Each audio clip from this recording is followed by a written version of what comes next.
सबसे पहले माँ सरस्वती के चरण में प्रणाम करती हूँ और तुलसीदास जैसे विराट व्यक्तित्व के प्रति मेरा नमन है। आज का ये विषय, ये मेरे सामने बैठी मेरी छोटी बहन है और उसकी बड़ी प्यारी सी बिटिया है। इनसे मिलने के लिए और हम उत्सुक थे, इसलिए ज़रूर आए हम, और विषय भी बहुत अच्छा है, इसलिए हमें आना ही था। तुलसी सचमुच बड़े विराट व्यक्तित्व हैं। इस पर हम चर्चा करने से पहले मंच पर उपस्थित हमारे विद्वान साथी और सभागार में उपस्थित विद्वत जन सबके प्रति मेरा आभार है और मेरा स्नेह प्रणाम सब निवेदित है। बहुत अच्छा विषय है। सचमुच तुलसी ने संस्कृति के संरक्षण में बहुत बड़ा योगदान दिया। साहित्य उनमें बसता था और समाज के लिए वो बहुत बड़ी मशाल थे। तुलसी का व्यक्तित्व अपने आप में बहुत विराट है। तुलसी और उनके राम पर ही थोड़ा सा हम खुद को केंद्रित करेंगे।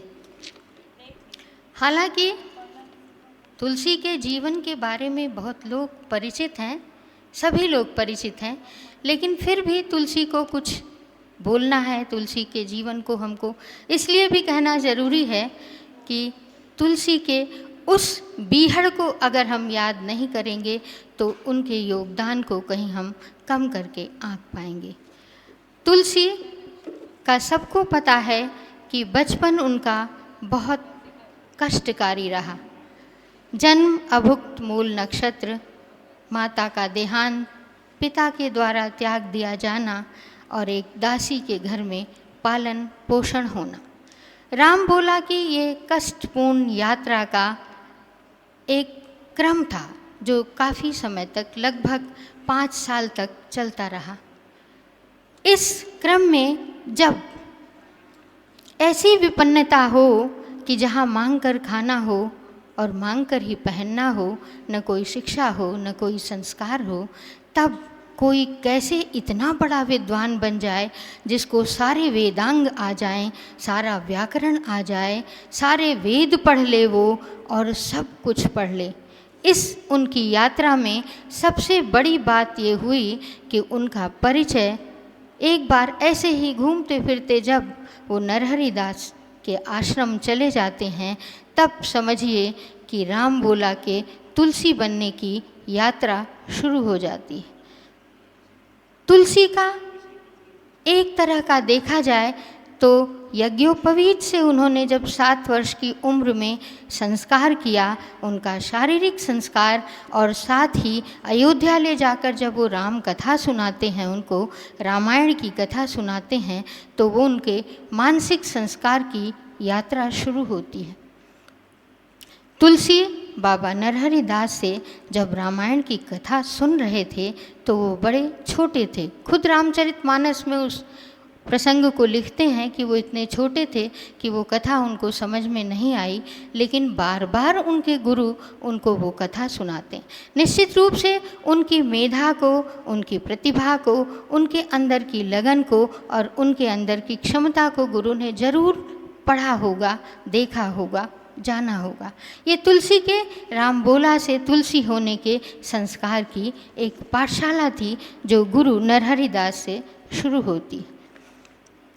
जब उनकी एक बार नहीं कई बार जब उनको वो रामायण की कथा सुनाते हैं तो तुलसी में अंतर में कहीं न कहीं उनके अचेतन में वो कथा समाहित होती है और बसती है।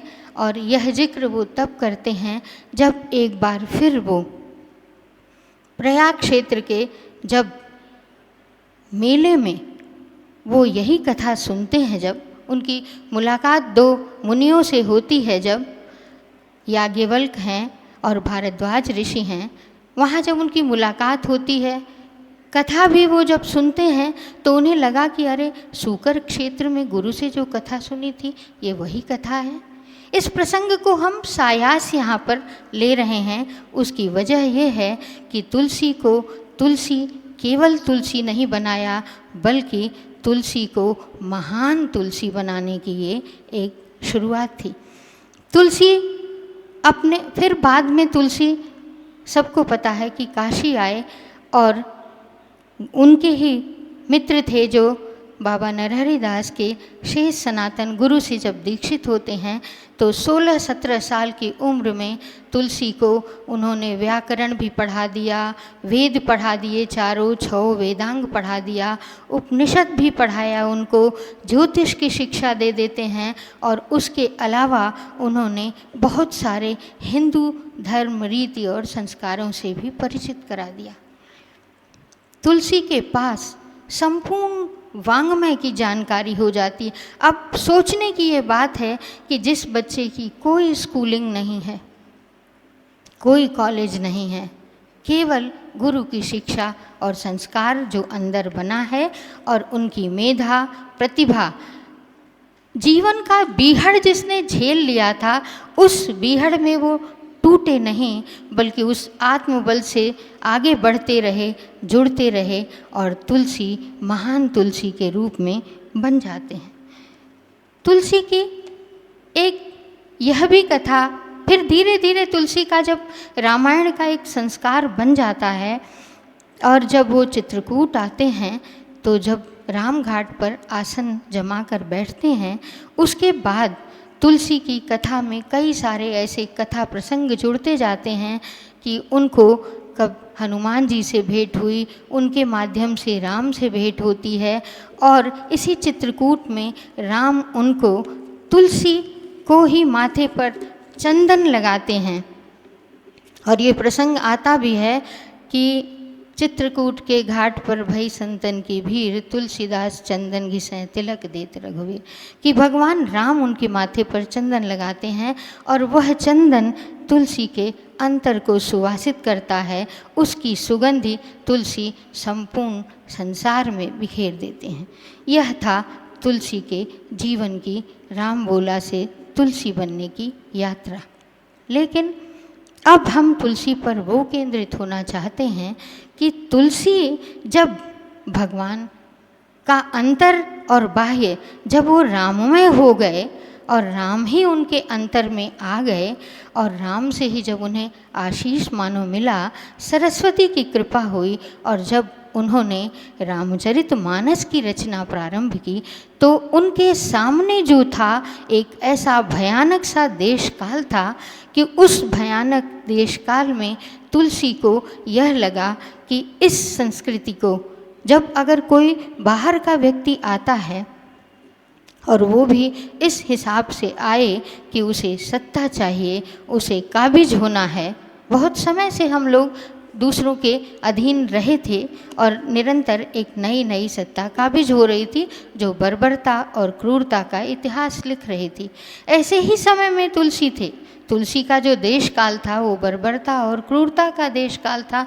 तब तुलसी को ये लगा कि रामचरितमानस को अगर वो रचते हैं तो एक ऐसे चरित्र को उन्हें रचना है जो इस समाज के लिए एक रोशनी दे।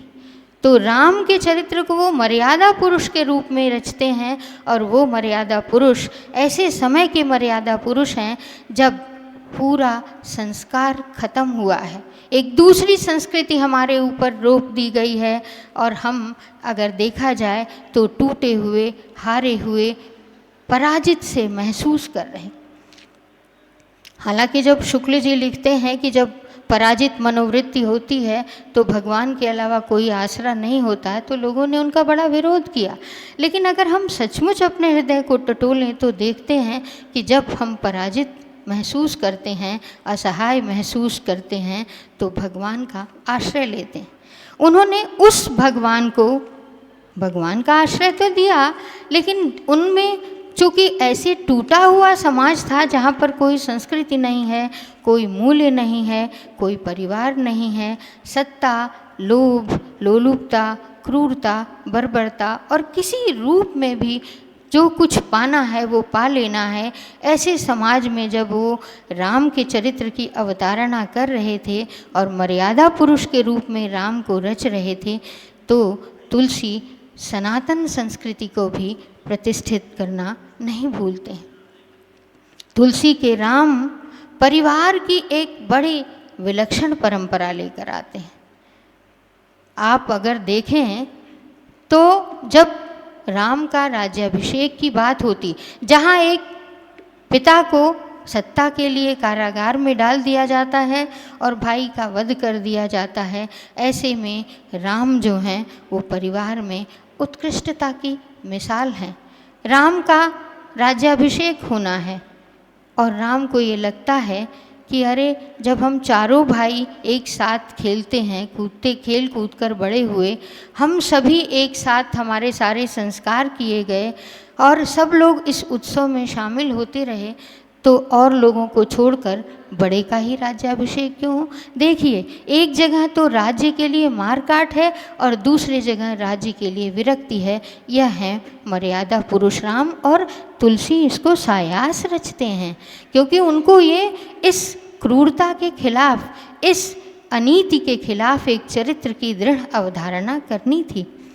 उसके अलावा अयोध्या कांड का वो प्रसंग भी हमें याद आता है जहाँ पर अगर पिता को कारागार में डाल देने वाले लोग हों, उस समय में पुत्र का इतना आदर्श स्वरूप अयोध्या कांड में दिखाते हैं तुलसी कि राम के राज्याभिषेक की जब घोषणा हो जाती है और राम बहुत ज़्यादा हर्ष या उल्लास में नहीं हैं, लेकिन तभी मंथरा के कहने पर कैकेयी को ये समझ में आता है कि हाँ, उनके पुत्र को जानबूझकर राजा ने भेज दिया है और उनके पुत्र के बिना राज्याभिषेक कर रहे हैं और राम को ही वो राज देंगे, फिर मेरी और मेरे पुत्र की कहीं कोई हैसियत नहीं होगी।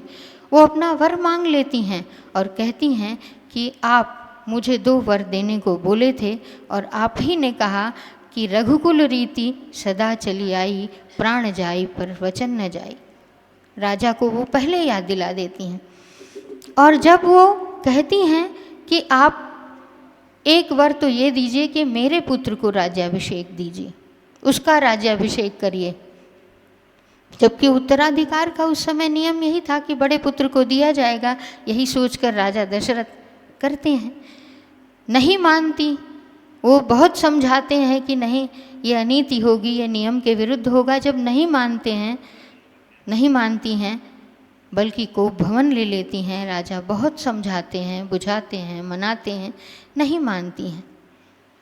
राजा इतने कष्ट में हैं, पूरी रात कष्ट में हैं। वो यही नहीं कहती हैं, कहती हैं कि एक बार हमें ये भी चाहिए कि राम को वन दे दीजिए।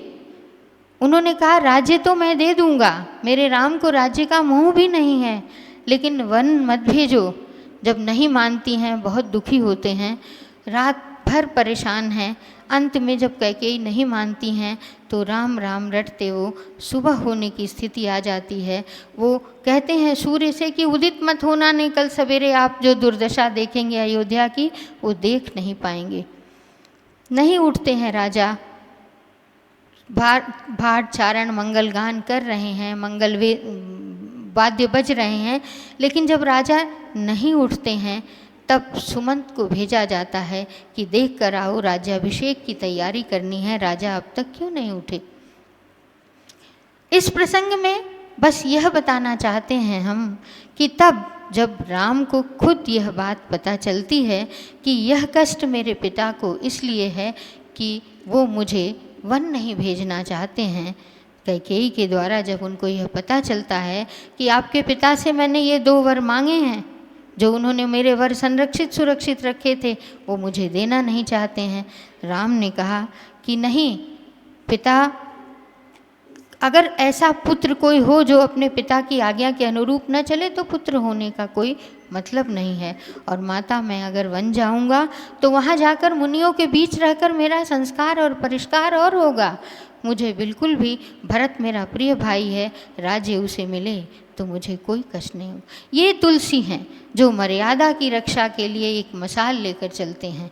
यह वह समय है जब केवल सत्ता के लिए युद्ध होता है, उस समय सत्ता सहर्ष छोड़ने के लिए एक व्यक्ति तैयार हो जाता है। यह परिवार की एक संकल्पना देखिए, राम में वह सारे आदर्शों को स्थापित करते हैं। पुत्र का आदर्श, पति का आदर्श, भाई का आदर्श। शक्तिवान लगा है भरत को, भरत लक्ष्मण मूर्छित हैं, राम विलाप कर रहे हैं, सब कुछ मिल जाएगा। राम खुद कहते हैं पत्नी मिल जाएगी, धन मिल जाएगा, पुत्र मिल जाएगा, पर सहोदर भ्राता नहीं मिलेगा। हे लक्ष्मण तुम आँख खोलो। ये वही समय है जब भाई को वध कर दिया जाता है, उस समय राम बिल्कुल अपने भाई के लिए विलाप करते हैं। यह सारा कुछ उस देश काल को बताता है।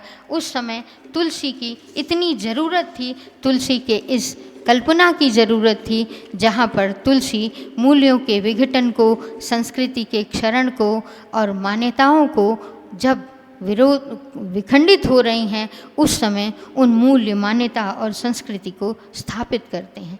सामाजिक, आर्थिक, राजनीतिक विषमता के बीच में वो सनातन धर्म की सुरक्षा, संरक्षा और प्रतिष्ठा करते हैं। रामचरितमानस की अवधारणा करके लोक को न केवल वो एक संतोष और तोष देते हैं, बल्कि राम राज्य की परिकल्पना करके लोगों के अंदर एक अच्छे राज्य की कल्पना देते हैं। तुलसी बहुत अच्छा काम वह करते हैं कि वो रामचरितमानस को, बहुत ज्ञानी थे, संस्कृत के ज्ञाता थे, लेकिन लोक भाषा में रामचरितमानस की रचना करते हैं कि जन जन तक उनका यह भाव, उनका संकल्प, उनका बोध पहुँचे। उस कथा का गायन करते हैं, वो उस रामलीला का मंचन करवाते हैं, और यही नहीं, वो समाज के हर कोने कोने में, घर घर में ये कथा पहुँचे, उसका भी प्रयास तुलसी करते हैं। क्यों? क्योंकि उनको समाज में लोक मंगल की प्रतिष्ठा का एक उद्देश्य लेकर चल रहे थे और उसकी प्रतिष्ठा उनको करनी थी। जनता को त्रिविध ताप है, इससे उसको मुक्ति मिलेगी इस कृति से, यह वो बताते हैं।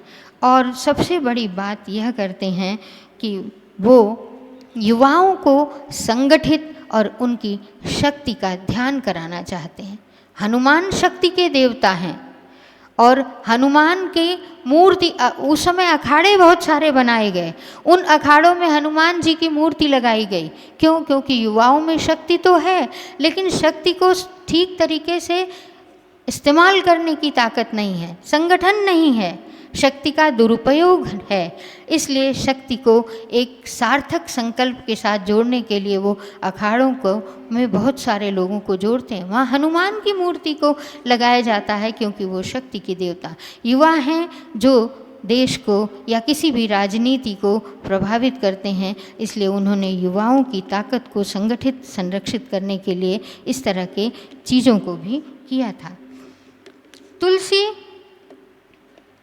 का यह संकल्प जो केवल अपने देश तक नहीं, उन परिवार की संकल्पना, राम राज्य की संकल्पना, आदर्श भ्राता की, आदर्श पुत्र की, आदर्श पति की, यह संकल्पना उनकी कृति के माध्यम से बहुत दूर दूर तक तो जाती है, वो विश्व तक भी पहुंच जाती है।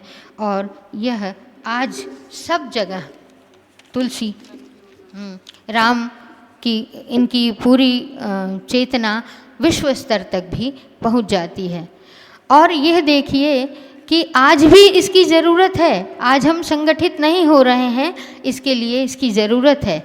ये वो चीज़ है, एक चीज़ हम, हालांकि हमको आदेश हो चुका है कि हम ख़त्म करें और हम ख़त्म भी करना चाहते हैं। बस हम ये कहना चाहते हैं कि तुलसी की ये संकल्पना बहुत दूर दूर तक गई और जो जिस रूप में था, लोक ने लोक के रूप में ग्रहण किया, पंडितों में पांडित्य की तरह ग्रहण किया, कथा पुरोहितों ने अपनी तरह ग्रहण किया, और तुलसी लोक से लेकर विश्व तक व्याप्त हो गए। यह तुलसी की संकल्पना सार्थक रही, उनकी लोक मंगल की चिंता सार्थक रही। आज फिर हमारा देश इसी तरह के आंतरिक और बाह्य हर तरह के संकट से जूझ रहा है। ऐसे में भी हमें तुलसी को फिर एक बार देखना होगा और तुलसी के संकल्प के साथ जुड़ना होगा। धन्यवाद।